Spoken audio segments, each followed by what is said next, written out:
I believe you are doing great, and I welcome and appreciate your presence in Cuckoo's Study Lab.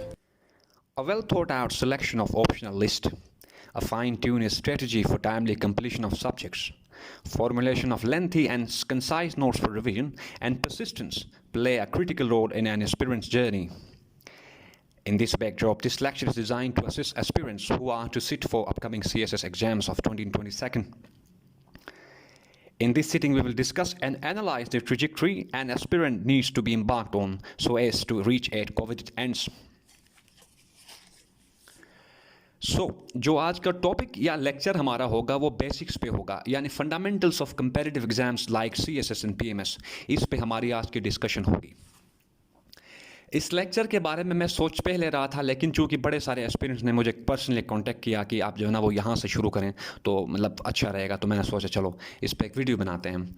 इस आज की sitting में हम पढ़ेंगे या कि हम कैसे प्रिपरेशन शुरू करें फ्रॉम स्क्रैच, यानी पॉइंट ज़ीरो से कहाँ से कैसे हम शुरू करें। उसके बाद दूसरा स्टेप हम ऑप्शनल्स को कैसे चूज़ या ऑप्ट करेंगे। उसके बाद हम बात करेंगे कि वो कौन से जनरल सब्जेक्ट्स या कौन सी बुक्स हम वो हैं जो हम पढ़ेंगे, मतलब जनरल बुक्स हम अपनी नॉलेज बेस को बढ़ाने के लिए कौन सी बुक्स या ऑथर्स को हम फॉलो करेंगे, उनके बारे में आज हम पढ़ेंगे। उसके अलावा हम अपने एक्सपीरियंस के अकॉर्डिंग मैं आप लोगों को बताऊंगा कि नोट्स कैसे बनाने हैं और नोट्स की जो टाइप्स हमारे पास है वो क्या होनी चाहिए, लेंथ कैसी होनी चाहिए एंड एक्सेट्रा। ठीक है, तो आज इस लेक्चर को हम प्रॉपर्ली शुरू करते हैं। इसको मैंने सर्टेन सेक्शन या सेगमेंट पे डिवाइड किया है ताकि आप लोगों को समझने में या आप लोगों की जो कन्फ्यूजन है वो यहाँ पे एड्रेस हो सकें। सबसे पहला हमारा जो एरिया यहाँ पे होगा वो है हाउ टू स्टार्ट प्रिपरेशन।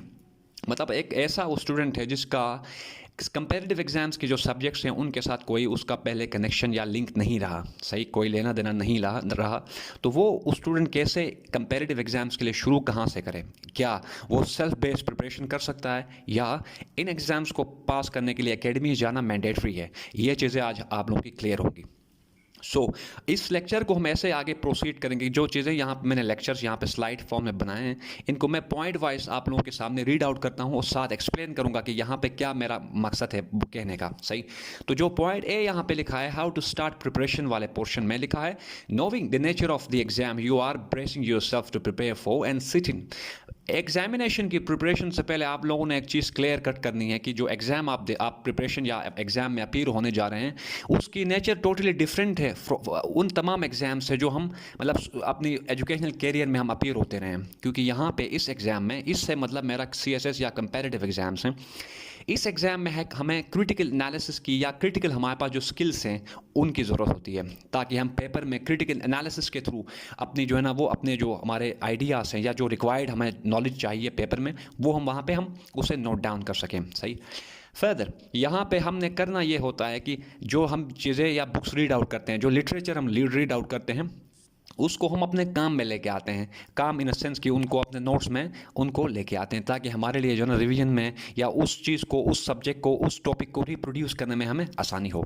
तो पहले हमने यहाँ पे पॉइंट में बात ये की कि सबसे पहले आप लोगों ने ये क्लियर करना है कि इस एग्ज़ाम की नेचर बाकी तमाम एग्ज़ाम्स की नेचर से डिफरेंट है। यहाँ पर हमें चीज़ों को मेटिकुलसली और क्रिटिकली पढ़ना और समझना होता है। सही, तो दूसरा जो पॉइंट यहाँ पर मैंने मैंशन किया है पॉइंट बी है, ये जो पॉइंट बी है यहाँ पर आप लोग देख रहे हैं, इसमें हम बात क्या कर रहे हैं, इसमें मैंने लिखा है downloading syllabus and analysing meticulously the optional list of subjects. अब बड़े सारे लोग कहते हैं कि हम कहाँ से मतलब शुरू करें, सब्जेक्ट कैसे चूज़ करें, तो उनके लिए मैं हमेशा से यही बोलता आ रहा हूँ कि आप लोगों ने सिंपल एक काम करना है कि FPSC की जो ऑफिशियल वेबसाइट है वहाँ से आपने सिलेबस जो है ना वो एटलीस्ट डाउनलोड करना है। उस सिलेबस को अच्छी तरह आप लोगों ने देखना है कि वहाँ पर ऑप्शनल सब्जेक्ट की जो लिस्ट है उसमें क्या क्या सब्जेक्ट्स हैं। ठीक, हमने पहली बात क्या की, हमने पहले कहा कि सबसे पहले we have to understand the nature of this examination. उसके बाद दूसरा हमने काम क्या करना है, हमने डायरेक्टली FPSC की वेबसाइट विजिट कर दी है, वहाँ से सिलेबस को डाउनलोड करना है और जो ऑप्शनल सब्जेक्ट्स वहाँ पे हैं, जो डिफरेंट ग्रुप्स हैं, उनको हमने चेकआउट करना है कि वहाँ पे कौन कौन सब्जेक्ट्स हैं मतलब जो हमारी इंटरेस्ट के हैं। ये दो काम हमने किए। थर्ड हमारी एक्टिविटी क्या होगी इस स्टेज में, हमने करना यह है कि going through the prescribe syllabus of every single subject in a manner so as to discover your taste in and interest for that specific subject. अब अगर आप लोग अगर मैं अपने बारे में बताऊं तो मैंने वैसे मैं इलेक्ट्रिकल इंजीनियर हूं, तो मैं जब प्रिपरेशन शुरू कर रहा था तो उस केस में मैंने यही स्टेप्स मैंने फॉलो किए थे कि मैंने सिलेबस को डाउनलोड करने के बाद उसमें जो ऑप्शनल लिस्ट या ग्रुप ऑफ जो सब्जेक्ट्स वहाँ पे हैं उनमें से हर सब्जेक्ट की आउटलाइन को मैंने ब्रीफली, या उसको कह लें कि मैंने जो ना वो एक बर्ड आई व्यू से मैंने उसे चेकआउट किया था कि यहाँ पे किस सब्जेक्ट में कौन से एरियाज़ हैं या कौन से सब्जेक्ट्स हैं जहाँ पे मेरा इंटरेस्ट है या जिनको मैं इजीली टैकल कर सकता हूँ। तो आप लोगों ने सिलेबस को डाउनलोड करने के बाद देखना है कि जो ऑप्शनल लिस्ट है सब्जेक्ट्स की, उनको अपने लिस्ट को एक बार सही तरीके से गो थ्रू करना है। उसके बाद आप लोगों ने एक और भी चीज़ आप लोगों को बताऊं कि ऑप्शनल सब्जेक्ट कैसे चूज़ करें। ये इस क्वेश्चन का आंसर कोई आपको नहीं कर सकता। वजह, हर इंसान का एप्टीट्यूड, हर इंसान का पोटेंशियल, हर इंसान की अंडरस्टैंडिंग लेवल, हर इंसान का इंटरेस्ट जो है ना वो डिफरेंट है। तो अब अगर इंटरेस्ट डिफरेंट है, टेस्ट डिफरेंट है, तो कैसे कोई आप लोगों के लिए सिलेक्ट कर सकता है। लेकिन जो यहाँ पे आज जिन स्टेजेस की हम बात कर रहे हैं, ये एक हमारे पास नेचुरल एक पूरा चेन है जिसको फॉलो करके आप लोग इजीली अपने ऑप्शनल सब्जेक्ट्स को टाइमली उनको चूज कर सकते हैं और उनकी प्रिपरेशन शुरू कर सकते हैं। आप लोग किसी एकेडमी या किसी मेंटर से ये एक्सपेक्ट नहीं कर सकते कि वो आपको ऑप्शनल सब्जेक्ट्स चूज करके देगा। ऑप्शनल सब्जेक्ट्स को ऑप्ट करना ये टोटली डिपेंड करता है आपके ऊपर, क्योंकि ये इस वजह से कि आप लोगों का एजुकेशनल बैकग्राउंड क्या है, नॉलेज बेस आप लोगों के पास क्या है, आप लोगों का इंटरेस्ट क्या है, एंड सो ऑन। तो ये सारी चीज़ें कंबाइन होकर डिफाइन करेंगे कि what are the subject you are going to opt for. तो इस क्वेश्चन को आप लोग ज़्यादा जो है ना लेके सीरियस ना हुआ करें। सिंपली आपने सिलेबस को जो गिवन है एफपीएससी की साइट पे उसको सही तरीके से चेकआउट करना है। तो यहाँ तक 3 स्टेजेस हमारे पास हो गए। नेक्स्ट हम आगे चलते हैं। डी जो पॉइंट यहाँ पे लिखा है कि once done with opting for 6 subjects. अब आप लोगों को पता है कि 6 जो है ना वो कंपलसरी हैं, 6 सब्जेक्ट्स वो हैं जो कि ऑप्शनल हैं, जो कि हम अपनी चॉइस के अकॉर्डिंग उनको ऑप्ट कर सकते हैं। तो इस स्टेज में 4th पॉइंट पे या 4th हमारे पास जो स्टेप है उसमें आप लोगों ने क्या करना है, जो 6 ऑप्शनल सब्जेक्ट्स आप लोगों ने चूज किए हैं वो डन हो गया। Next, now is the time to decide for what to read initially. अब इस स्टेज पे आप डिफाइन या डिसाइड करेंगे कि वो कौन सा सब्जेक्ट है, ऑप्शनल सब्जेक्ट, जिसको आपने शुरू करना है या जिससे शुरू आपने करना है अपनी प्रिपरेशन को। ठीक है, अब यहाँ पे मैंने क्या लिखा है, अब कैसे पता चलेगा कि हमें मतलब कौन सा किस सब्जेक्ट से हमने शुरू करना है। तो यहाँ पे इसके लिए मैंने लिखा है, again consult the list of authors mentioned in FPSC syllabus. अब आपने क्या करना है, मतलब सपोज मैं अगर अपनी बात करूं तो मैंने स्टार्ट लिया था इंटरनेशनल रिलेशंस से। उसकी वजह यह थी कि इंटरनेशनल रिलेशंस का जो सब्जेक्ट था वो काफ़ी ओवरलैपिंग लगा मुझे। अब ओवरलैपिंग लगा इस सेंस में कि अगर मैं उससे स्टार्ट करता हूँ, एक तो मेरे पास बेसिक जो नॉलेज होती है वो मेरे पास एक नॉलेज बेस बनना शुरू होगी। सही, उसमें मेरा इंटरेस्ट था, मेरा इंटरनेशनल रिलेशन में मेरा इंटरेस्ट ऑलरेडी डेवलप था, तो मैंने उससे शुरू इंटरनेशनल रिलेशन से लिया। तो आप लोगों ने चेक करना है, ऑप्शनल सब्जेक्ट को चूज़ करने के बाद आप लोगों ने डिसाइड करना है कि वो कौन सा ऑप्शनल सब्जेक्ट है जिसमें आप लोगों का इंटरेस्ट ज़्यादा है, जिससे आप बोर नहीं होंगे, जिससे आपकी एक पूरी जो ना वो हैबिट डेवलप होगी। तो आप लोगों ने उस सब्जेक्ट से आपने अपनी प्रिपरेशन को शुरू करनी है। हाँ, ये जो काम बता रहा हूँ थोड़ा टाइम टेकिंग होगा, लेकिन ये आप लोगों को ये एक रिलायबल हमारे पास सोर्स या मेथड है फॉलो करने के लिए। इस मेथड को अगर आप लोग फॉलो करते हैं तो आप लोगों को बाद में मतलब एक रिग्रेट नहीं होगा या आप डिविएट नहीं होंगे, क्योंकि बड़े सारे लोग मैं डेली बेसिस पे ऑब्जर्व करता हूँ कि वो इसी चक्कर में मतलब बिजी होते हैं कि ऑप्शनल सब्जेक्ट कैसे कौन से चूज़ करने हैं, तो कैसे चूज़ करने हैं, मतलब एक्सेट्रा। तो इन कामों से आपने अगर बचना है तो सिंपली जो यहाँ पे मैंने स्टेजेस बताए हैं ये अपने पर्सनल एक्सपीरियंस की बेस पे आप लोगों को मैं बता रहा हूँ। आगे चलते हैं, पॉइंट ई की बात यहाँ पे करते हैं हम। लिखा हुआ है comparing topics of given subjects. अब हमने एक सब्जेक्ट को चूज़ कर लिया, जैसे मैंने अपनी केस में बताया कि इंटरनेशनल रिलेशन मैंने चूज़ किया। ठीक, उस सब्जेक्ट को मैंने चूज़ किया। आगे, as recommended by commission with that of the content furnished by an author in his or her book. अब हमने क्या करना है, जिस सब्जेक्ट को हमने शुरू करना है, जिस सब्जेक्ट से शुरू करना है, उस सब्जेक्ट का जो सिलेबस गिवन है एफपीएससी की जो फाइल है, लिस्ट की जो फाइल जो हमारे पास सिलेबस है, उसमें से उस सब्जेक्ट का सिलेबस हमने साइड लाइन करना है और उस सिलेबस को हमने कंपेयर करना है किसी भी बुक से जो हम पहले शुरू कर रहे हैं, किसी ऑथर की बुक से जिसको हम पढ़ने लगे हैं।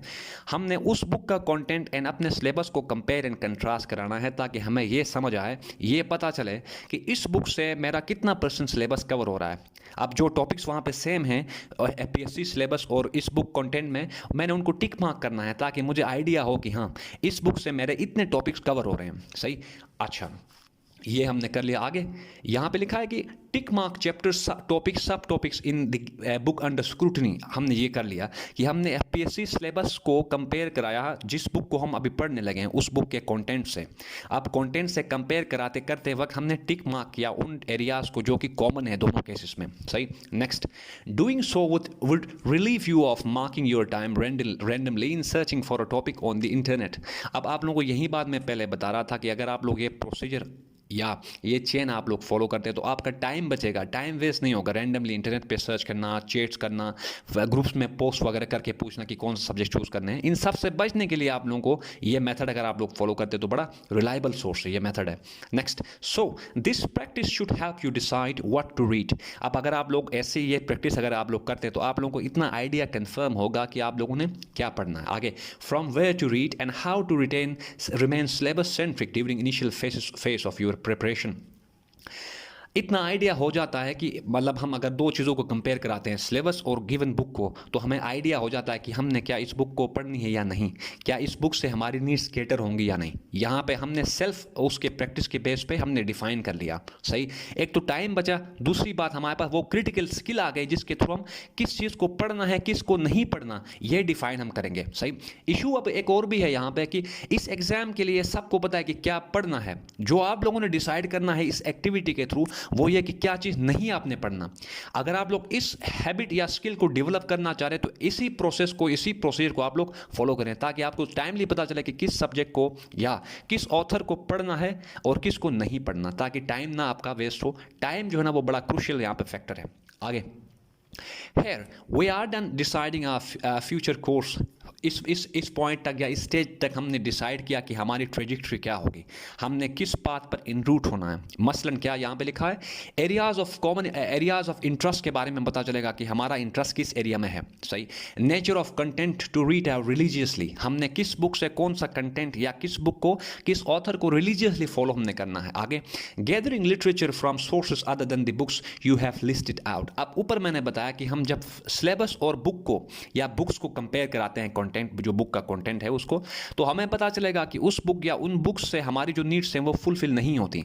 अब जब ये बात ऑब्वियस हो गई तो हमारा जो इमीडिएट जो हमारे पास कोर्स ऑफ एक्शन होगा वो ये है कि जो टॉपिक्स वहाँ मिसिंग हैं उनको या तो किसी और बुक से सर्च करें या उस गिवन टॉपिक को कॉपी करके इंटरनेट सर्च बार पर उसको पेस्ट करें ताकि उससे रिलेटेड हमारे पास जो रिक्वायर्ड लिटरेचर है वो हमारे सामने आए और उसको हम पढ़ के उससे नोट्स बनाएं। यहाँ तक आप लोगों को आई बिलीव क्लियर है। नेक्स्ट, ये तो यहाँ तक हमने पढ़ा कि कैसे ऑप्शनल सब्जेक्ट्स को हमने चूज़ करने हैं, सही। मतलब जो एक्टिविटी हमने ऑप्शनल सब्जेक्ट्स को चूज़ करने से पहले करनी है वो ये थी जो आपको मैंने बताया। यहाँ पे दूसरा स्टेप की बात करते हैं, how to start preparation for a single subject. अब हम स्पेसिफिक बात करेंगे कि किसी एक सब्जेक्ट को मैं अभी शुरू कर रहा हूँ सपोज, ठीक, तो मैं कैसे शुरू करूँगा, मेरी स्टार्टिंग क्या होगी, मेरा स्टार्टिंग जो मेरा कोर्स ऑफ एक्शन होगा वो क्या होगा। अब मैं अपनी अगर आप लोगों को बताऊँ अपना एक्सपीरियंस बताऊँ तो मैंने किया ये था कि जब शुरू में मैं इंटरनेशनल रिलेशंस पढ़ना शुरू मैंने किया था तो इंटरनेशनल रिलेशंस के साथ मैं कोई डेली बेसिस पे एक कंपलसरी सब्जेक्ट में पढ़ता था। सपोज आज मैंने इंटरनेशनल रिलेशंस के साथ करंट अफेयर्स के कुछ आर्टिकल्स पढ़े, ठीक, नेक्स्ट डे यानी कल मैं इंटरनेशनल रिलेशंस के साथ जो है प्रेसी की एग्जाम्पल या पास पेपर प्रैक्टिस करता हूँ। नहीं अगर प्रैक्टिस करता हूँ, अगर मेरी ग्रामर इन केस वीक है, मेरा सेंटेंस स्ट्रक्चर नहीं सही या ऐसी बेसिक्स हमारे पास जो इंग्लिश से रिलेटेड जो बेसिक चीज़ें हैं अगर वो मेरी वीक है तो मैं करता ये था कि मैं इंटरनेशनल रिलेशंस के साथ उस कंपलसरी सब्जेक्ट को मैं डेली पढ़ता था। यानी ये पूरी एक पूरा सीरीज में चलाता था कि आज इंटरनेशनल रिलेशंस के साथ ये compulsory subject, next day international relations के साथ Islamic studies and so on. यानी एक वीक में मैं 2 सब्जेक्ट्स को साइमल्टेनियसली चलाता था apart from newspaper reading. Newspaper reading आप लोगों ने इस वजह से पढ़ना कि ताकि आप लोगों के पास अपडेटेड जो नॉलेज है, जो डेवलपमेंट्स है उनके बारे में आप लोगों के पास नॉलेज हो, ताकि जो एक पूरी सीक्वेंस या एक पूरा पैटर्न बनेगा डेवलपमेंट्स का तो आप लोगों का जो थॉट प्रोसेस है उसमें क्लैरिटी आएगी, सही।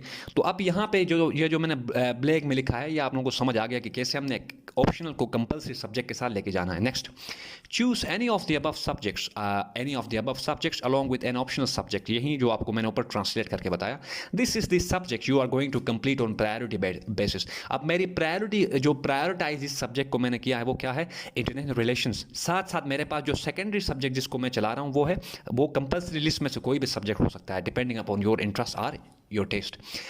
इस सेगमेंट या दूसरे सेक्शन में जो पहला पॉइंट हमने लिखा है, select a topic from among the syllabus. Suppose international relations को हमने चूज़ किया, अब सिलेक्शन हमने चूज़ किया, पहला जो सब्जेक्ट हमने पढ़ना है वो इंटरनेशनल रिलेशंस है, डन। टॉपिक कौन सा पढ़ना है या टॉपिक को किस डायमेंशंस में, उसकी डेप्थ क्या होगी, ये अब हम उसके बारे में पढ़ने यहाँ पे जा रहे हैं। अच्छा, अब यहाँ पे मैंने लिखा है कि select a topic from among the syllabus से इंटरनेशनल रिलेशंस, हमने सब्जेक्ट चूज़ किया कि इंटरनेशनल रिलेशंस से शुरू करना है। तो आगे always keep pen and paper by your side, हमेशा आप लोगों को पता है कि लिखे बगैर काम नहीं चल सकता, तो पेन एंड पेपर हर वक्त रेडी होना चाहिए। दूसरा, for instance we select topic, suppose अगर हम कोई टॉपिक पाकिस्तान अफेयर से, मैंने एक टॉपिक यहाँ पे लिखा था कि जिनका जिन्होंने आईआर ऑप्ट नहीं किया या नहीं इरादा, तो ताकि उनको समझ आए कि कैसे हमने इनको लेके जाना है। पाकिस्तान अफेयर का एक क्वेश्चन यहाँ पे जो कि 2020 में पेपर में आया था कि political culture in Pakistan. Let हम बात करते हैं कि हम पाकिस्तान अफेयर का हमने इस टॉपिक से शुरू किया, अपनी प्रिपरेशन शुरू की, ठीक। तो अब इसके कैसे हम इसको कवर करेंगे, तो यहाँ पे आप लोगों को मैंने उन एरियाज़ को मैंने यहाँ पे हाईलाइट या नोट डाउन किए हैं जिनको आपने अपने नोट्स में कवर करना है, या जिनके बारे में आपने अपने जो कंसेप्शन को क्लियर करने हैं। टॉपिक हमारे पास क्या है, पॉलिटिकल कल्चर इन पाकिस्तान। अब इसके पॉसिबल डायमेंशंस क्या हैं। सबसे पहली बात, अगर एक बिगिनर है या नोवाइस है तो उसको ये पता होना चाहिए कि पॉलिटिकल कल्चर है क्या चीज़। अब जब पॉलिटिकल कल्चर का मतलब, जो न्यू कमर है, जो न्यू प्रिपरेशन करने वाला जो एस्पिरेंट है, उसको पॉलिटिकल कल्चर के बारे में अगर आइडिया हो, उसे समझ हो, तो ही वो आगे प्रोसीड कर सकता है। तो सबसे पहला आपने पॉलिटिकल कल्चर की डेफिनेशन या उसकी बेसिक अंडरस्टैंडिंग डेवलप करनी है।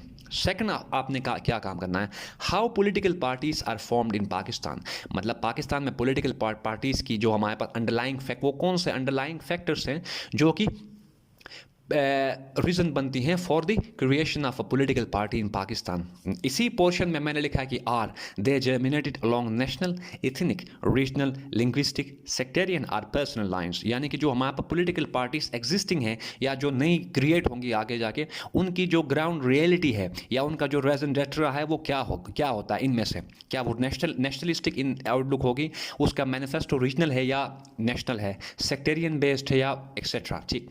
आगे यहाँ पे लिखा है this portion would apprise us that politics is heavily polarized in Pakistan। अब 2020 में एक ऐसे आया था, polarize politics in Pakistan. Political polarization के बारे में आप लोग आज, मतलब चूंकि टॉपिक ये है नहीं, लेकिन आप लोगों ने इसको कवर ऐसे करना है कि आपका ये टॉपिक न सिर्फ पाकिस्तान अफेयर्स के लिए प्रिपेयर हो अच्छी तरह, बल्कि ऐसे राइटिंग में जहाँ पर डेमोक्रेसी की बात आए, जहाँ पे पोलराइजेशन की बात, सोशल पोलराइजेशन, पॉलिटिकल पोलराइजेशन की बात आए, वहाँ पे उसको आप इजीली टैकल कर सको। तो इस टॉपिक को ऐसे आप लोगों ने लेके जाना है या ऐसे इसकी नोट्स मेकिंग करनी है। आगे यहाँ पे मैंने लिखा है कि अब चूंकि बगैर उसको समझे आगे नहीं हम चल सकते, इस बार मैंने कहा चलो मैं अपना जो, जैसे मैं नोट्स बनाता हूँ उसी पैटर्न में मैंने आज ये फाइल बनाई, ये जो हमारे पास PDF फाइल है ये मैंने बनाई हुई है, ताकि आप लोगों को आइडिया हो कि असल में नोट्स मेकिंग कैसे हम करते हैं। नोट्स बनाना तो आसान है, उनको शॉर्ट एंड कंसाइज करना बड़ा मुश्किल है। तो इस पर्पज़ को मैं सर्व करने के लिए मैंने यहाँ पे आप लोगों के सामने जो स्क्रीन पर स्लाइड शो हो रही है, ये मैंने आप लोगों ने बनाई है।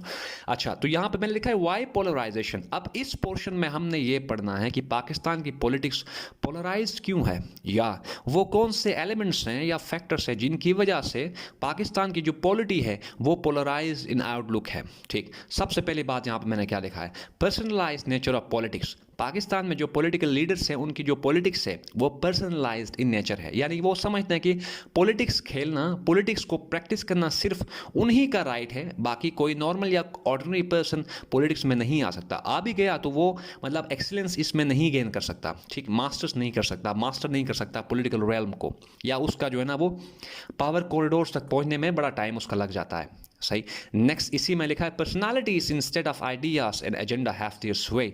अब अगर आप लोगों की बात में, चूंकि हमने अपने आर्गुमेंट को सब्सटेंशिएट करना है by quoting references and relevant authors, तो यहाँ पे पोलराइजेशन की बात अगर आप लोग कहें तो आयन टेलबोट एक राइटर है जो कि अपनी book Pakistan a new history में लिखते हैं कि पाकिस्तान की जो पॉलिटी या पॉलिटिकल कल्चर है वो पोलराइज्ड है। इसकी वजह वो ये बताते हैं कि पाकिस्तान में जो पॉलिटिकल लीडर्स हैं या जो पॉलिटिकल प्रेशर्स हैं उनको बेसिक डेमोक्रेसी के बारे में अंडरस्टैंडिंग उनकी नहीं है, या दूसरी वजह वो ये भी बताते हैं कि ये जो लीडर्स हैं या जो गवर्नर्स हैं उनका जो सेल्फ इंटरेस्ट है वो आउटवे करता है नेशनल इंटरेस्ट को, सही। फर्दर उनका जो पॉलिटिकल सपोर्ट बेस है या वोट बैंक जो है उनका वो रिसीव करते हैं या उसे रिट्रीव करते हैं on the base of their clan, their affiliations, kins and etcetera. तो इस वजह से जो हमारे पास ओवरऑल पॉलिटिकल जो कल्चर हमारे पास है वो पोलराइज्ड है, ठीक है। एक तो ये बात हमने की। Next, myopic or non existent broad based political manifestos. अब वही बात यहाँ पे हम कर रहे हैं क्या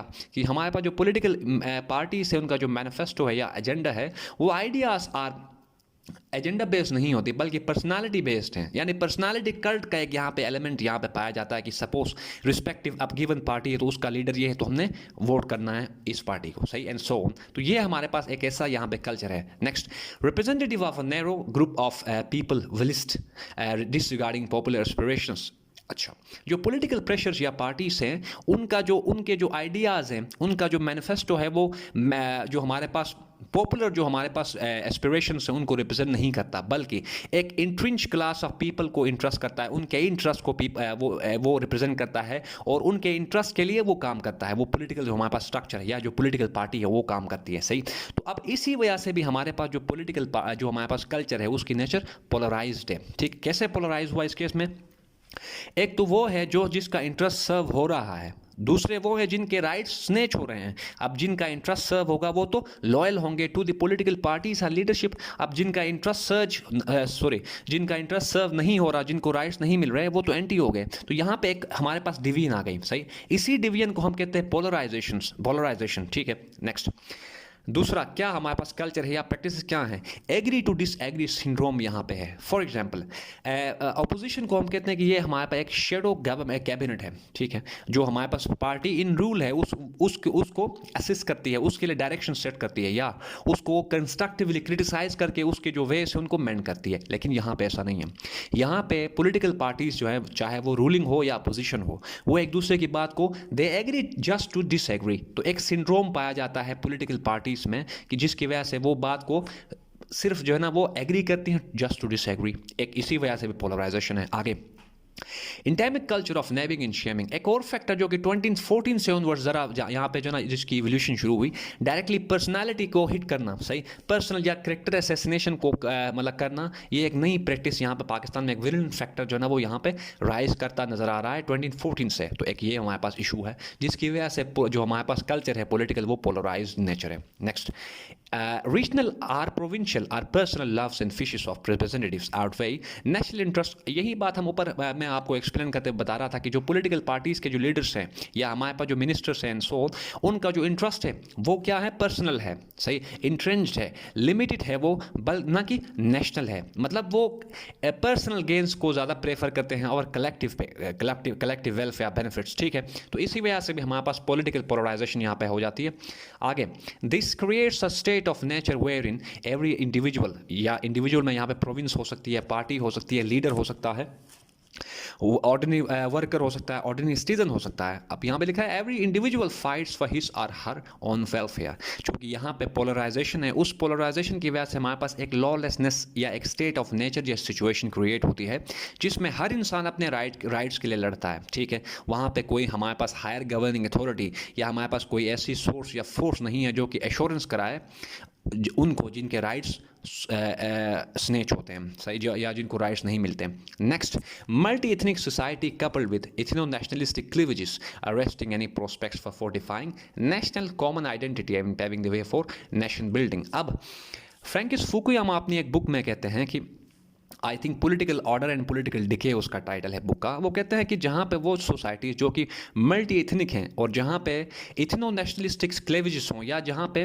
इथनिक नेशनलिज्म ज़्यादा मतलब उसकी इंटेंसिटी ज़्यादा हाई हो as compare to civic nationalism, तो वो सोसाइटीज़ पोलराइज्ड होती हैं, ठीक है। उनकी पोलराइजेशन की वजह एक ये भी होती है कि वहाँ पर डाइवर्सिटी होती है, कल्चरल डाइवर्सिटी और linguistic diversity and so on. उस डाइवर्सिटी को अगर हम सही तरीके से उसको नेविगेट नहीं अगर करते वहाँ पर, तो क्या होगा? पॉलिटी जो हमारी पॉलिटी है वो पोलराइज्ड होगी। इसी बुक के अकॉर्डिंग पोलराइज्ड जो हमारे पास सोसाइटीज है वहां पे डेमोक्रेसी जो है ना वो हाइब्रिड इनफॉर्म होती है, या डेमोक्रेसी जो है ना वो सब्जेक्ट टू मतलब उसकी जो नेचर है वो मतलब हाइब्रिड टाइप होती है, या कह लें कि ना वो ओरिजिनल डेमोक्रेसी होती है नहीं वो अथॉरिटेरियन, सही। आगे, इंटर प्रोविंशियल क्लैशेस। अब हमें पता है कि इंटर प्रोविंशियल क्लेशेस की वजह से भी जो है ना वो हमारी जो ओवरऑल सोसाइटी है वो पोलराइज्ड होती है। पोलराइजेशन लीड्स, मतलब यहाँ पे इस केस में social, political and so on polarization है, ठीक है। अब इस टाइम हम पढ़ रहे ना कि जो टॉपिक ऊपर मेंशन किया तो उसके पॉसिबल डायनेमिक्स हम देख रहे हैं, ताकि हम, चूंकि हमारा मतलब पॉइंट जीरो से हम शुरू कर रहे हैं, हमें नहीं पता कि क्या चीज़ें हैं, तो इस वजह से हमने ज़रा इनको पढ़ना है। यही आइडियाज़, यही हमारे पास जो कंसेप्ट हैं बाकी सारे सब्जेक्ट्स में यूज़ होंगे, सही। Next, division along such four lines है sect, religion, language, caste etcetera divide society and thus politics. अब हमारे पास चूंकि यहाँ पे डिवीजन्स हैं ऑन मल्टीपल फोल्ड लाइन्स, जिनकी वजह से भी सोसाइटी और पॉलिटिक्स हमारी पोलराइज्ड होती है, ठीक है। A class ridden society with low literacy rate, winner takes it all. अब हमारे पास क्लास जो रिडन सोसाइटी है, elite and middle class, literate and illiterate class, ठीक है, एंड सो ऑन। अब चूँकि हमारी क्लास जो है ना वो एक सोसाइटी जो है ना वो क्लास बेस्ड है, ठीक है, क्लास रिडन सोसाइटी है, जिसकी वजह से भी, अब क्लास रिडन सोसाइटी, हम असल में बात यहाँ पे डिवीजन की कर रहे हैं। होता क्या है, पॉलिटिकल जो हमारे पास जो इलेक्शंस हैं, हमारे पास जो इलेक्शंस यहाँ पे होते हैं, उनका जो रिजल्ट है वो भी पॉपुलर एस्पिरेशन को रिप्रेजेंट शायद वो करता है, इनके ऐसे करता है कि चूंकि हमारे पास लिटरेसी रेट जो है ना वो ज़्यादा नहीं है। अब जो लोग पढ़े लिखे हैं उनको समझ है कि किसको वोट करना है और क्यों करना है। अब जो पढ़े लिखे नहीं हैं उनको नहीं पता कि किसको वोट करना है और क्यों, वो इस बात पर वोट, मतलब छोटी अपनी उनके जो मतलब छोटे जो काम होते हैं उनकी बेस पे वोट करते हैं, वो सही। अब इससे क्या हुआ, जो रिप्रेजेंटेटिव्स हैं वो किसकी वजह से, किसके सपोर्ट की वजह से आ जाते हैं, वो इलिटरेट्स के सपोर्ट की वजह से। मैक्सिमम मतलब मोस्टली केसेस में ऐसा होता है कि जो हमारे पास विनर्स होते हैं इलेक्शंस में, वो ज़्यादा वोट्स लेते हैं। क्योंकि ज़्यादा वोट्स कहाँ से वो लेते हैं, जो इलिटरेट क्लास है। लिटरेट को, जो लिटरेट क्लास है या जो हमारे पास एजुकेटेड क्लास है, उसको, उनको पता है कि हमने किन को वोट करना है और किन को नहीं करना, सही। वो नेशनल इंटरेस्ट वगैरह को, जो ये जो लिटरेट क्लास है वो एक ब्रॉड जो है ना बेस्ड वेलफेयर या इंटरेस्ट को इन व्यू रख के वोट करते हैं। जबकि दूसरी साइड पे जो हमारे पास इलिटरेट्स हैं या जो कि मतलब ज़्यादा पढ़े लिखे नहीं हैं, वो वोट करते वक्त सोचते नहीं कि हम क्यों वोट कर रहे हैं। वो सिर्फ बस यही देखते कि हमारी जो है ना वो घर की जो स्ट्रीट है वो पक्की होगी, हमें जो है ना वो कोई जॉब अपॉर्चुनिटी मिलेगी एंड सो ऑन। तो इस वजह से भी हमारे पास जो है ना यहाँ पे इशूज़ हैं। Next, discriminatory treatment, the more influential you are the less the applicability of law. अब हमें पता है कि यहाँ पे रूल ऑफ लॉ नहीं होता, बल्कि हमारे जो गवर्नर्स हैं दे रूल बाय लॉ इंस्टेड। अब इस की वजह से भी क्या होता है, वहाँ पे दो क्लासेस बनती है, एक जो अबव द लॉ एंड एक दूसरे जो बिलो द लॉ, या दूसरी वो क्लास जो कि सब्जेक्ट टू लॉ है।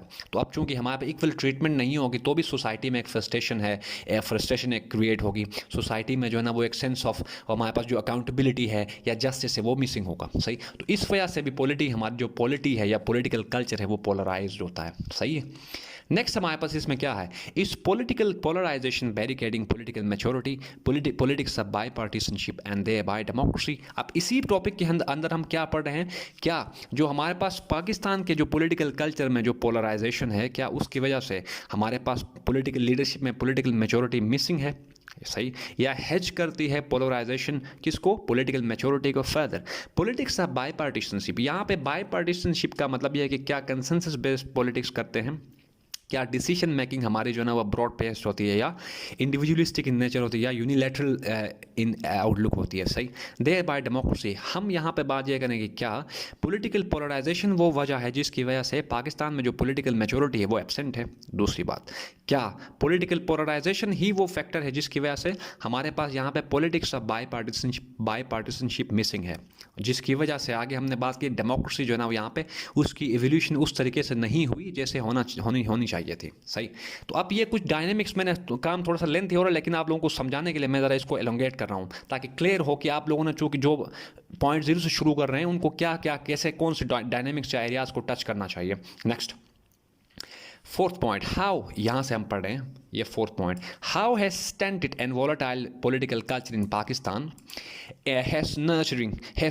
how has a stunted and volatile political culture in Pakistan been nurturing distrust between the federation and its federating units। हमारे पास जो political volatility है, सही, हमारे पास जो political polarization है, क्या उसने कैसे सेंटर एंड प्रोविंसेस के बीच में एक फैक्टर ऑफ मिसट्रस्ट को वहाँ पे कल्टिवेट किया है, हमें ये देखना है चाहिए। आगे, why federalism is always subject to vicious cycle of boom and bust in Pakistan. Federalism के बारे में मेरे पास मैंने कुछ अर्सा पहले इसी चैनल पर एक कंप्रिहेंसिव लेक्चर जो है ना वो अपलोड किया। आप लोग इसके बारे में वहाँ से आइडियाज़ क्लियर कर सकते हैं कि क्या है फेडरलिज्म हमारे पास यहाँ पे, जो क्योंकि पाकिस्तान जो है ना वो उसकी पॉलिटिकल ऑर्गेनाइजेशन फेडरलिज्म है, यानी पाकिस्तान जो पॉलिटिकल ऑर्गेनाइजेशन है और उसको हम कहते हैं फेडरलिज्म। सही, तो इस एरिया में या इस पॉइंट में हम ये पढ़ रहे हैं कि कैसे जो पॉलिटिकल वॉलेटिलिटी है हमारे पास पॉलिटिकल कल्चर में उसने सेंटर एंड प्रोविंसेस के बीच में एक फैक्टर ऑफ मिसट्रस्ट को शो किया या कल्टीवेट किया है। सही, फर्दर पाकिस्तान में जो फेडरलिज्म है वो क्यों सब्जेक्ट है to vicious cycle of boom and bust, तो ये एरियाज यहाँ पे हमने कवर किए। नेक्स्ट यहाँ पे चूंकि ये सारा जो है ना टॉपिक बड़ा लेंथी है और जो पॉलिटिकल पोलराइजेशन वाला ऐसे एक सिंगल गो में हम नहीं इसको कंप्लीट कर सकते, तो मैं आपको समझाने के पर्पज़ से और लेक्चर के पर्पज़ के से मैं इसको ज़रा शॉर्ट कर रहा हूँ ताकि आप लोगों को आइडिया हो कि कैसे हमने किसी एरिया को कैसे हमने कवर करना है और नोट्स कैसे बनाने हैं। अब ये जो पॉइंट्स मैंने यहाँ पर मैंशन किए हैं ये वो पॉइंट्स हैं जिनकी जो कि इस टॉपिक की सब हेडिंग्स हमारे पास होंगी। सब हेडिंग से ये होगा कि आप लोगों को एक हर सब हेडिंग में एक नया कंसेप्ट, एक नया टॉपिक और एक नई चीज़ जो है ना वो आप क्लियर करेंगे अपनी। सही, next navigating the road block, चूंकि हर इशू के लिए हमने रिकमेंडेशंस बताने होते हैं पेपर में, तो हमने यहाँ पे अब ये जो सेक्शन है या ये जो हमारे पास सेगमेंट है इस टॉपिक का, वहाँ पे हम एग्जामिनर को पॉलिसी प्रिस्क्रिप्शंस बताएंगे कि as to how to ameliorate the endemic culture of political polarization in Pakistan, कैसे हम हमारे पास जो पॉलिटिकल इंस्टेबिलिटी है उसको पॉलिटिकल मैच्योरिटी में कैसे कन्वर्ट करें। सही, तो ये हमारे पास होता है। उसके बाद लास्ट में कंक्लूजन हमने इस टॉपिक को ओवरऑल इसको हमने वाइंड अप करना है। सही, तो एक टॉपिक के ये पॉसिबल डायमेंशंस आप लोग कर सकते हैं या खुद से भी बनाएं, अपने सोच के बनाएं कि कोई टॉपिक आप पढ़ें उसके पॉसिबल डायमेंशंस क्या होंगे, वो आप ऐसे बनाएं। तो उसका प्रोसीजर ये है, ठीक है। नेक्स्ट हम बात करते हैं कि नोट्स कैसे बनाएं। मेरे काफ़ी सारे फ्रेंड्स ने मुझसे कॉन्टैक्ट करके पूछा कि हम नोट्स कैसे बनाएं। मैं अपने एक्सपीरियंस को यहाँ पे शेयर करता हूँ। बेशक बड़े सारे लोग इससे डिसएग्री करेंगे, लेकिन जो मेरा एक्सपीरियंस मेरा है या जो मुझे ज़्यादा फ्रूटफुल लगा जो मेथड, वो आपको बता रहा हूँ। अपनी प्रिपरेशन में मैंने दो तरह के नोट्स बनाए थे। एक को हम कहते हैं लेंथी नोट्स या एलोंगेटेड नोट्स, जो कि जिनकी लेंथ यहाँ पे मैंने कोई मेरे ख्याल में 4 to 6 A4 पेजेस में मैंने यहाँ पे डिफाइन की है। और दूसरी हमारे पे जो टाइप है उसको हम कहते हैं सेकेलेटन या कंसाइज नोट्स उनको कहते हैं। और ये दूसरे वाले वो नोट्स हैं जो कि हम ड्यूरिंग एग्जाम्स उनको हम अपने साथ रखते हैं, उनको रिवाइज उन्हीं से पढ़ते हैं। ठीक है, लेंथी नोट्स हम उस स्टेज या उस फेज में बनाते हैं प्रिपरेशन के जब हम अभी बुक्स पढ़ रहे होते हैं, जब हमारा उस बुक का या हमारा जो ओवरऑल सिलेबस है वो कवर नहीं होता या हम इन प्रोसेस होता है कवर में। सही, या हम जनरल रीडिंग वगैरह करते हैं तो उस प्रोसेस में हम जो नोट्स बनाते हैं वो लेंथी नोट्स उनको हम कहते हैं। वैसे नॉर्मली लेंथी नोट्स की अगर लेंथ आप लोग पूछें या क्या साइज़ होनी चाहिए, तो मुझे जहाँ तक लगता है या जो मैं साइज़ रखता हूँ इन नोट्स के लिए वो 4 to 6 या 6 to 8 A4 पेजेस की यहाँ मैं बात कर रहा हूँ। 6 to 8 पेजेस आप लोगों के पास लेंथी नोट्स होने चाहिए किसी भी पर्टिकुलर टॉपिक के लिए। ठीक है, ताकि ऐसा हो कि जो बाद में एग्जाम्स के करीब अगर आप लोग अपने शॉर्ट नोट्स को में से किसी टॉपिक को पढ़ के अगर आप लोगों को टॉपिक नहीं समझ आ रहा तो आप लोगों को उस टाइम या उस फेज में बुक खोल के देखने की ज़रूरत नहीं होगी, आप कंसल्ट करेंगे इन लेंथी नोट्स से। सही, तो ये हमारे पास लेंथी नोट्स है जो कि आप लोगों को हेल्प करेंगे किसी भी आइडिया या टॉपिक को दोबारा से रिफ्रेश करने के लिए। आप लोगों के बड़े जो ना वो आपको हेल्प करते हैं। यहाँ पे मैंने क्या लिखा है, like the areas we have highlighted in our preceding heading, जैसे पिछले सेक्शन में हमने जो बातें की उस टॉपिक से रिलेटेड पॉलिटिकल कल्चर से, cover important areas while remaining relevant and with in a defined range. Issue बड़ा जो नए एस्पिरेंट्स होते हैं उनको ये इशू होता है कि कैसे रेलेवेंट रहें, हम कैसे उस टॉपिक के एरियाज को डिफाइन करें और उन्हीं एरियाज को हिट करें। रेलेवेंट रहना बड़ा जो है ना इंपॉर्टेंट है, आप लोग ये याद रखें। ऐसे ही अगर हम हर चीज़ को हर चीज़ में अगर उसके इन डेप्थ में चले गए तो बड़ा टाइम लग जाना है और ये प्रोटेक्टेड प्रोसेस होगा जो कि आपको थका देगा ये। सही, तो आपने रेलेवेंट रहना है, टॉपिक को, सिलेबस को, टॉपिक एंड पास पेपर्स को अपना गाइडलाइन बना के आपने नोट्स मेकिंग करनी है आपने, और साथ जो पढ़ रहे हैं उसको आपने लिंक करना है या उसको आपने कंपेयर कराना है इन 3 सोर्सेज से। क्या, FPSC सिलेबस, पास पेपर्स और हमारे पास जो सिलेबस है या हमारे पास जो क्या है जो हम एरियाज बनते हैं इनके ऐसे राइटिंग में कुछ टॉपिक जो कि पाक अफेयर्स में से ले लेते हैं, करंट अफेयर्स। तो इन 3 चीज़ों को हमने इन व्यू रखना है कि क्या जो टॉपिक मैं पढ़ रहा हूँ वो सिलेबस में है, यस है, टिक। क्या मैं जो टॉपिक पढ़ रहा हूँ क्या उससे रिलेटेड कोई क्वेश्चन आया है, यस, तो किस नेचर का, टिक मार्क करें। उसके अलावा आप लोग देखिए जो ऑप्शनल या कंपल्सरी सब्जेक्ट्स हैं ऐसे के अलावा आपने फिर देखना है कि क्या जो टॉपिक मैं पढ़ रहा हूँ इससे रिलेटेड कोई क्वेश्चन या कोई टॉपिक ऐसे राइटिंग में आ सकता है, यस। तो इन 3 एरियाज़ को आपने देख के अपने नोट्स जो है ना वो बनाने हैं। सही है, तो यहाँ पे मैंने इसको सिंपली लिखा है कि दिस इज़ द बुक, यानी जो आप बुक पढ़ रहे हैं यह क्या है, यानी जो लेंथी नोट्स आपने बनाए हैं ये आप लोगों की अपनी बनाई हुई बुक है। इसको मैंने यहाँ पे ऐसे लिखा है, this is the book authored bye you for your self. जो लेंथी नोट्स आपने बनाए हैं ये आपकी अपनी बनाई हुई बुक है अपने लिए, सही। तो ये ऐसे इसको मैंने पुट किया। यहाँ पे आगे length of topic in case of elongated notes, यहाँ पे जो लेंथ मैं आप लोगों को पहले बता रहा था वो 4 to 6 पे या वेरी करती है पर्सन टू पर्सन। जैसे मैं कभी 6 to 8 भी लेके जाता था इनको, डिपेंडिंग अपॉन द टॉपिक और नेचर ऑफ टॉपिक, क्योंकि कुछ टॉपिक्स होते हैं जो कि डायनेमिक होते हैं या एवर एवॉल्विंग नेचर के होते हैं, तो वो डिपेंड करता है। तो मोस्टली 4 to 8 पेजेस आप लोग कर लें तो बड़ा मतलब काफ़ी मोर एनफ है। दूसरी हमारे पास जो टाइप है नोट्स की, जो टाइप है नोट्स की उसको हम कहते हैं कंसाइज या स्केलेटन नोट्स उनको कहते हैं, या short and concise bullet form में इनको लिखते हैं। जैसे यहाँ पे मैंने ये आप लोगों को मतलब लिखे हैं, इस तरह आप बनाएं या डॉट लगा के बनाएं या जैसे भी बनाएं, मतलब ऐसे इनको बनाते हैं सिंपल, पूरा सेंटेंस नहीं लिखते, एक वर्ड या कुछ वर्ड्स लिख के हमें समझ आता है अच्छा ये बात यहाँ पे है, तो आपने ऐसे बनाने हैं। लिखा है एग्जाम्स डोस, चूँकि एग्जाम ड्यूरिंग एग्जाम मसलन आप सुबह मेरा पेपर फर्स्ट टाइम हो गया, सेकंड टाइम के लिए मैंने यही नोट्स यूटिलाइज करने हैं रिवीजन पर्पसेस के लिए। थर्ड यहाँ पे पॉइंट लिखा है मैंने, यहां से अपन पढ़े, regurgitate them excruciatingly prior to getting yourself to the examination hall, क्योंकि हमें पता है एग्जामिनेशन हर बंदा एक्सटेंसिवली पढ़ के आता है वहाँ पे, सही। डिफरेंस कहाँ पे क्रिएट होता है, एक तो क्वालिटी डेटा जो कि आपने अपने नोट्स फॉर्मेशन में आपने यूटिलाइज किए हैं, अपडेटेड डेटा, सही। दूसरा जो फैक्टर बड़ा क्रूशियल रोल प्ले करता है वो ये है कि रिवीजन। पेपर से पहले, एग्जाम हॉल में इंटर होने से पहले आप रिवीजन आपकी कैसी कितनी अच्छी है, रिवीजन डिफरेंस क्रिएट करती है। ये मेरा पर्सनल एक्सपीरियंस है। आप लोग पेपर में रिवीजन किए बगैर आप लोग इंटर तो हो सकते हैं, लेकिन आपका जो पेपर है वो उस लेवल का नहीं होगा जैसे होना चाहिए। अदरवाइज अगर आप लोग रिवाइज करके होते जाते तो जिस तरह का पेपर आप लोगों को होता वो नहीं होगा अगर रिवीजन के बगैर जाते हैं। तो ये जो शॉर्ट नोट्स हैं या कंसाइज नोट्स हैं ये आप लोगों को हेल्पफुल, आप लोगों को हेल्प करेंगे कम टाइम में बड़ा कुछ रिवाइज करने में, सही। इनकी जो लेंथ है वो 1.5 to 2 पेजेस की बात इनकी रखें, या मतलब डिपेंड का 3 पेजेस तक भी लेके जा सकते हैं। यहाँ पे जो पेजेस की बात मैं कर रहा हूँ वो A4 पेजेस की बात कर रहा हूँ। A4 पेजेस 1.5 to 3 पेजेस आप लोग यूटिलाइज कर सकते हैं इन नोट्स के लिए। वैसे आप लोग स्क्रीन पे भी देख रहे होंगे, मैं अपने ये सोशियोलॉजी का एक टॉपिक है जिसको मैंने अपने एक प्रिपरेशन के लिए इसको प्रिपेयर किया था। सोशियोलॉजी का एक टॉपिक है, तो आप इनको देख के आइडिया आप लोग लगा सकते हैं कि कैसे हम जो है किसी भी टॉपिक को कैसे हम कवर करते हैं शॉर्ट नोट्स में, बुलेट फॉर्म में कैसे उसके नोट्स बनाते हैं एग्जाम रिवीजन पर्पसेस के लिए। तो आप लोगों को स्क्रीन पर मेरे ख्याल में जो मेरे नोट्स हैं सोशियोलॉजी का एक टॉपिक है ये आप लोगों को शो हो रहा होगा। आगे चलते हैं। अब बात होती है कि सॉरी, काफ़ी सारे लोग ये भी पूछते हैं कि हम जनरल बुक रीडिंग क्यों करें और क्या क्या बुक्स पढ़ें। क्योंकि आप लोगों को पता है कि जनरल रीडिंग क्यों अभी रिसेंटली 2016 ऑनवर्ड्स जो है ना वो CSS का जो पैटर्न है, पेपर पैटर्न, वो टोटली चेंज हो गया है। पहले चलता था कि मेमोराइजेशन की बेस पे रेक्टिफिकेशन के थ्रू हम कर लेते थे, लेकिन अब जो क्वेश्चंस आ रहे हैं या नेचर ऑफ जो पेपर सेट होता है वो पहले से बड़ा डिफरेंट है। अब क्रिटिकल एनालिसिस है, कंप्रिहेंसिव एंड एक्सटेंसिव रीडिंग जो है ना बड़ा रोल प्ले करती है अभी। तो इस पर्पज़ के लिए आप लोगों ने पढ़ना है जनरल बुक्स। आप ये सिर्फ ये नहीं होगा कि सिर्फ जनरल बुक्स ही पढ़ते रहें और बाकी जो अपना एक्चुअल सिलेबस है वो आप छोड़ दें, नहीं। सिलेबस के साथ साथ जनरल बुक रीडिंग आप ज़रूरी है। ये एक तो होता है ना कि ऑप्शनल हो, नहीं, जनरल बुक रीडिंग अब मैंडेटरी हो चुका है ये प्रैक्टिस। इसके बगैर एग्जाम्स में काम नहीं चलना, इसके बगैर आप लोग अपनी एनालिसिस को अच्छी तरह कर नहीं सकते किसी भी क्वेश्चन में, ठीक। इसके अलावा आप डिफरेंस क्रिएट नहीं कर सकते अगर सिंपली मैं कहूँ तो। यहाँ पे मैंने लिखा है the more you bleed in peace the less you sweat in war. तो आप लोगों को पता है कि अगर आप लोग जंग से पहले सही अपनी प्रैक्टिस करें, अपने आप को तैयार करें, तो ड्यूरिंग वॉर आप लोगों को इतना इशू नहीं होगा। तो ये पर्पस सर्व करती हैं जनरल बुक रीडिंग, सही। मेरा पर्सनल एक्सपीरियंस है कि क्वेश्चन की नेचर जैसी मर्जी हो, अगर आप लोगों की स्टडी या रीडिंग हैबिट एक्सटेंसिव है, अगर आप लोगों ने अच्छे ऑथर्स को पढ़ा है, तो बिलीव मी कोई इशू नहीं होता, कोई भी क्वेश्चन आप लोग इजीली टैकल कर सकते हैं। आगे here is the list to reckon with. अब यहाँ पे कुछ जो कि काफ़ी सारी बुक्स हैं जो कि जनरल होती हैं, मतलब उनको लिस्ट डाउन करना पॉसिबल नहीं है। समझाने के पर्पज़ से लेक्चर के लिए मैंने यहाँ पे कुछ बुक्स को मैंने यहाँ पे मेंशन किया कि उनको आप पढ़ें।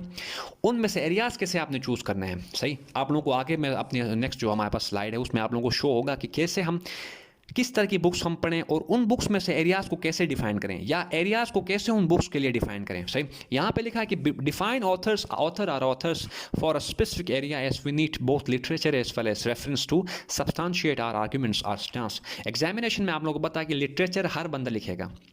लिटरेचर के साथ अगर हम ऑथर के बारे में रेफरेंस वहाँ पे प्रोवाइड करते हैं, या उसकी बुक का हम वहाँ पे जो है ना वो नाम नोट करते हैं ऑथर के बारे में, उनकी बुक का। ऑथर प्लस बुक नेम अगर वहाँ पे मेंशन करके कोई भी हम आइडिया या आर्गुमेंट वहाँ पे दे देते हैं, तो उससे क्या होता है, हमारी बात में जो है ना वो वजन होती है। सही, we add water to our argument by citing an author with along with his or her book name. तो ये काम यहाँ पे ये पर्पस सर्व करती हैं general books, apart from giving you ideas about diverse range of topics. कुछ examples आप लोगों को समझाने के लिए मैंने मेंशन किया कि कौन कौन से बुक से शुरू करना चाहिए एक नोवाइस को, या एक न्यू फाइट को, या एक बिगिनर को। पहली बात अगर हम यहाँ पे करें कि पाकिस्तान बियॉन्ड क्राइसिस एक बुक है जिसको कंपाइल डॉक्टर मलिहा लोधी ने किया है, जो कि एम्बेसडर रही हैं पाकिस्तान की टू यूनाइटेड नेशंस। तो यहाँ पे अब मैंने इस बुक को डिफ़ाइन किया था कि जहाँ कहीं एजुकेशन की बात आए, जहाँ कहीं डेमोक्रेसी की बात आए, गवर्नेंस की बात आए, economy, politics, foreign policy, literacy वगैरह की बात जहाँ पे आएगी, वहाँ पे मैंने मलिहा लोधी को मेंशन करना है as a reference along with the title of her book. ठीक है, यानी इन ये जो यहाँ पे हाईलाइटेड, सॉरी मैं इसको हाईलाइट करता हूँ ताकि आपको आइडिया हो कि क्या बात मैं कर रहा हूँ। ये जो हाईलाइट अभी मैंने किया, या इसको अंडरलाइन जो मैं अभी कर रहा हूँ, ये वो एरियाज जो कि मैं, अगर इनमें से पेपर में कोई क्वेश्चन आ जाता है, या इन टॉपिक्स में अगर मैं बात करता हूँ पेपर में, तो मैं क्या करूँगा, वहाँ पे मैं कहूँगा कि मलिहा लोधी अपनी बुक पाकिस्तान बियॉन्ड क्राइसिस में ये बात करती हैं related to education, democracy, governance, institutions and etcetera. सही, तो फॉरेन पॉलिसी, तो ऐसे हमने नोट करना होता है। अपनी बात हम करेंगे, साथ हम रेफर करेंगे टू द बुक, इस बुक को रेफर करेंगे। मलिहा लोधी अपनी बुक में एजुकेशन पे, डेमोक्रेसी पे ये बात करती हैं। सही, नेक्स्ट अगर हम आगे चलें तो दूसरी जो बुक आप लोगों ने पढ़नी है वो है foreign policy of Pakistan by Abdul Sattar. अब आप लोगों को पता है कि फॉरेन पॉलिसी जो है ना वो पाकिस्तान की जो फॉरेन पॉलिसी है, चूँकि हम उस एग्जाम के लिए प्रिपेयर कर रहे हैं जो कि पूरा एक जो हमारे पास स्टेट मशीनरी है उसको ओवरसी करता है ये एग्जाम। सही, जो इसको क्वालिफाई करते हैं, तो हमें पाकिस्तान की फॉरेन पॉलिसी के बारे में आइडिया होना चाहिए। पाकिस्तान की फॉरेन पॉलिसी की जो एवोल्यूशन है उसको समझने के लिए आप लोग must foreign policy of Abdul Sattar, ये बुक जो है पाकिस्तान की अब्दुल सत्तार की, आप मस्ट पढ़ें। इससे आप लोगों को आइडिया होगा कि पाकिस्तान की फॉरेन पॉलिसी कैसे इवॉल्व करती रही, जो ऑप्शंस या हमने जो डिसीजन लिए क्या वो हमारे इंटरेस्ट में थे या नहीं। तो बेसिक फॉरेन पॉलिसी के बारे में आप लोगों को आइडिया इस बुक से होगा। तो यहाँ पर मैंने डिफाइन किया कि फॉरेन पॉलिसी की बात यहाँ पर मैं करूँगा, अब्दुल सत्तार को मैं रेफरेंस बनाऊँगा। Next, Pakistan new history, Ian Talbot की बुक है, जिसमें वो अब ये एरियाज हैं, सब्जेक्ट मैटर का मतलब ये वो एरियाज है जहाँ पे अगर टॉपिक आ जाता है या जिन पे मैं अगर बात करूंगा तो मैं इस बुक को रेफर वहां पे करूंगा। पॉलिटिकल कल्चर, जैसे हम आज ऊपर बात कर रहे थे, पॉलिटिकल कल्चर की बात करें, डेमोक्रेसी की बात करें, नेचर ऑफ पॉलिटिकल पार्टीज की बात करें पाकिस्तान में, या role of military in Pakistan, political realm की बात करें, तो वहां पे हमने आयन टेलबोर्ड को मेंशन करना है। फॉर इंस्टेंस डेमोक्रेसी की बात करें तो आयन टेलबोर्ड कहता है कि पाकिस्तान में जो डेमोक्रेसी है उसकी जो नेचर है या आउटलुक जो है वो इलेक्टोरल है, सोशल नहीं है। अब इलेक्टोरल का मतलब ये है, वो ये बताते हैं कि पाकिस्तान में जो पॉलिटिकल पार्टीज या लीडरशिप है उनका समझना या मानना यह है कि जो डेमोक्रेसी है वो लिमिटेड है टू इलेक्शन प्रोसेस। सही, इलेक्शंस अगर फ्री फेयर एंड ट्रांसपेरेंट हो गए, टाइमली इलेक्शंस हो गए, कॉन्स्टिट्यूशनल ट्रांसफर ऑफ पावर अगर हो from one party to another, तो उसको मतलब मानते हैं कि पॉलिटिकल लीडर्स के अकॉर्डिंग वो डेमोक्रेसी है। हालांकि डेमोक्रेसी से बहुत कुछ ज़्यादा, मतलब सिर्फ ये इस तक लिमिटेड नहीं है। तो ऐसे हमने रेफर करना होता है एग्जाम में अपने आर्गूमेंट को सब्सटेंशिएट करने के लिए किसी बुक और ऑथर का नाम मेंशन करके। फोर्थ जो बुक यहाँ पे लिखी है, चूँकि इकोनॉमी जो है ना वो हॉट टॉपिक था और है और रहेगा, तो जहाँ पे इकोनॉमी की बात आए तो इकोनॉमी के लिए हम इश्यूज इन पाकिस्तान इकोनॉमी, ये बाइबल इसको हम कहते हैं कि पाकिस्तान की इकोनॉमी की जहाँ पे बात हो, एस अकबर जैदी की ये बुक इस बाइबल, इसको कंसिडर हम करते हैं कि ये बाइबल है when it comes to Pakistan economy. सही, इसमें एरियाज वो क्या डिस्कस करते हैं, कुछ एरियाज चूँकि फिर आगे स्लाइड जो है ना या टाइम ज़्यादा लग जाता है, इस वजह से मैंने छोटे मतलब लिमिटेड उसमें एरियाज यहाँ पर मैंशन किए हैं। इकोनॉमी की जहाँ पे बात आए वहाँ पे रेफर कर सकते हैं। टैक्सेशन की बात, टैक्स रिजीम की बात, मैक्रो इकोनॉमिक वॉलेटिलिटी की बात, इंस्टीट्यूशनल इफेक्टिवनेस की बात जहाँ पे होगी, स्टेट मशीनरी की जो डिसफंक्शनल जो हमारे पास बिहेवियर है उसकी बात अगर आप लोग पेपर में करते तो इस बुक को डायरेक्टली आप रेफर कर सकते हैं। मैं यहाँ पे सिर्फ आप लोगों को समझाना ये चाह रहा हूँ कि कैसे एक सब्जेक्ट या एक बुक को हमने एक बुक में से एरियाज डिफाइन करने की, इस बुक में अगर बाद में इसको रेफर करता हूँ तो इस बुक में मेरे पास एरियाज ये हैं जिनके ऊपर अगर मैं पेपर में लिखता हूँ तो मैंने डायरेक्टली उस बुक को रेफर करना है। ठीक, इसी तरह आगे अगर आप लोग लिस्ट लॉन्ग है, सही समझाने आप लोगों को आई बिलीव समझ आ गई होगी कैसे क्या करना होता है इसमें। जैसे ज्योग्राफी के बारे में, क्योंकि स्ट्रेटजिक कल्चर वगैरह के हम पाकिस्तान अफेयर्स में पढ़ते हैं, स्ट्रेटजिक कल्चर ऑफ पाकिस्तान, तो इसको समझने के लिए आप प्रिजनर्स ऑफ ज्योग्राफी पढ़ें, उसकी टिम मार्शल की बुक है, बहुत अच्छी बुक है ये ज्योग्राफी के बारे में, मतलब मैप वगैरह सारा कुछ इसमें अच्छी सही तरह समझने के लिए आप पढ़ें। फर्दर इसी बुक में आप ये समझेंगे कैसे ज्योग्राफी जो है एक इंपॉर्टेंट रोल प्ले करती है फॉरेन पॉलिसी मेकिंग में, अलायंस बनाने में, फ्रेंड्स चूज़ करने में, और जो एनिमीज है उनको चूज़ करने में कैसे ज्योग्राफी या जो किसी भी कंट्री की लोकेशन है वो रोल प्ले करती है। फर्दर आगे हम चलें तो governing the ungovernable doctor Ishrat Hussain की है, बहुत अच्छी बुक है। कुछ ऑथर्स की बात, फ्रैंकिस फुकुयामा की बात में चूँकि अपने हर लेक्चर में तकरीबन मैं बार बार बात करता है, तो ये अच्छा ऑथर है। सैमुअल हंटिंगटन बहुत अच्छे राइटर हैं, इनको पढ़ना चाहिए आप। उसके बाद फर्दर नोम चॉम्स्की जो है ना वो इंटरनेशनल मतलब दुनिया इंटरनेशनल लेवल पे एक मतलब बेहतरीन जो है ना एक प्रोलिफिक राइटर हैं, इनको पढ़ना चाहिए। फिर कैथराइन एडनी की बात करें तो पाकिस्तान में फेडरलिज्म की बात ऊपर हम कर रहे थे, फेडरलिज्म से रिलेटेड की एक बहुत अच्छी बुक है, वो आप पढ़ें। क्रिस्टोफर जेफरी लॉर्ड की आप अगर बात करें तो वहाँ पे पॉलिटिकल कल्चर, डेमोक्रेसी एक्सेट्रा चीज़ें मतलब इस बुक में हैं। आयशा जलाल की बात करें तो पाकिस्तानी हिस्टोरियन हैं, बहुत अच्छी बुक्स इनकी हैं, वो आप पढ़ें। And so on. चूँकि अब यहाँ पे टाइम कॉन्स्टेंट की वजह से लेक्चर पर्पज़ के लिए मैंने सिर्फ जो ना 10 बुक्स आप लोगों को मेंशन किए हैं, सिर्फ आइडिया आप लोगों को हो कि कैसे हमने किस नेचर की बुक्स पढ़नी है और उन बुक्स को कैसे डिफाइन करना है for a certain specific area और एरियाज। ठीक, आगे यहाँ पे चूँकि मैंने आखिर में लिखा है कि चूँकि लिस्ट लेंथ ही है, जनरल बुक्स जितने मर्जी मतलब वो तो लिमिटेड तो है नहीं, सही बुक्स काफ़ी सारी होती है, लेकिन हमने करना है कि जो जितनी मर्जी हम बुक्स पढ़ें, एरियाज़ को हम डिफाइन करें, उन बुक्स को हमने अपने काम में लेके आने। सिर्फ ये नहीं हमने करना कि नोट्स में उन बुक्स के ऑथर एंड बुक का टाइटल लिखा लेकिन हम उनको काम में नहीं लेके आ रहे। हमने ये सारी प्रैक्टिस हम सिर्फ और सिर्फ इस वजह से पढ़ें कि हमारी अंडरस्टैंडिंग डेवलप हो, किसी भी टॉपिक के बारे में हमें हमारी जो बेसिक अंडरस्टैंडिंग है वो क्लियर हो, एग्जामिनेशन में हमारे पास आइडियाज़ डाइवर्स हों। सही, इस पूरी प्रैक्टिस या एक्सरसाइज का पर्पस सिर्फ ये है कि एग्जाम में हमारे पास जो आइडियाज़ हैं या जो हमारे पास लिटरेचर की जो क्वालिटी वहाँ पे हम प्रोड्यूस करेंगे वो अच्छी उसकी क्वालिटी हो। सही। So this is all for today, people. If you got any confusion related to this topic, please let me know about your issues through your comments. I will address them in my next lecture. Thank you very much.